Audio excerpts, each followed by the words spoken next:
Hello, I decided to make a video of one of my planes I've done.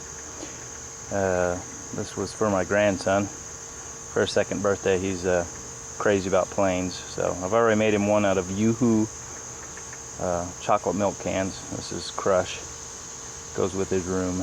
So it's probably, I think I used just about 22, 24 cans on this thing. And as you can see, it's got the pull tabs that look like a motor.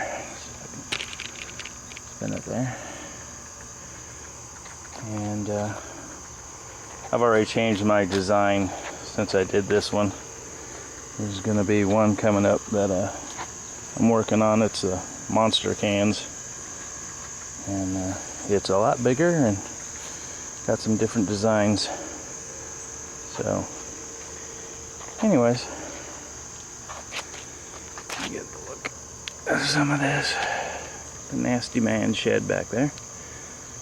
But yeah, not too bad. You get it going in the wind and it goes pretty good, and the wheels roll, of course. So